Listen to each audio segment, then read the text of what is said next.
Hello guys, আমি আবার চলে আসলাম। আমি কোম্পানিতে এসেছি ভিডিও করতে। তা ভিডিও করতে করতে আমি তোমাদের মেশিন দেখাবো, ঠিক আছে?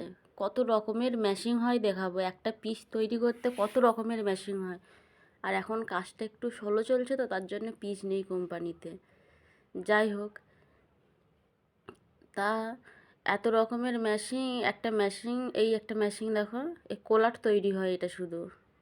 আর এগুলো সব এমনি বাচ্চাদের জামা প্যান্ট তৈরি হয়। একটা একটা পিস তৈরি করতে গেলে নিশ্চয়ই 4-5টা মেশিন লাগে একটা পিস তৈরি করতে। আর এই দেখো আমাদের কোম্পানিতে এটা হচ্ছে কাটিং টেবিল। ওই যে কাটিং টেবিল, এই যে এরকম করে কাটিং করে, ওই যে কাটিং মেশিন। মানে দূরের থেকেই করছে, কাছে যায়নি, ওদিকে একটা লোক বসে রয়েছে বলে তাই।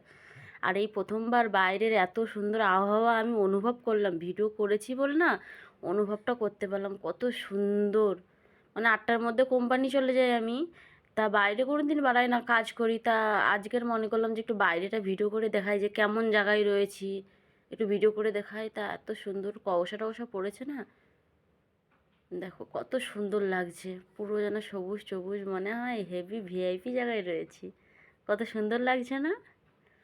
বাহ, আমার তো পুরো দেখে আমার অবাক হয়ে গেছে। এত মানে ব্যালকানিতে আমি খুবই কম যাই, শুধু খাওয়ার লাঞ্চ টাইমে যাই আমি। মানে টিফিন ধুয়ে চলে আসি, মানে এত দূরে যায় না, এই প্রথমবার এত দূরে গেছে। ওই একটা কোম্পানি, একই কোম্পানি, এই দুটো বিশাল বড় কোম্পানি। আর ওপরে তো মালিক থাকে, মালিকের বউটো, বাচ্চা কাচ্চা, তাদেরও দেখতে কি সুন্দর।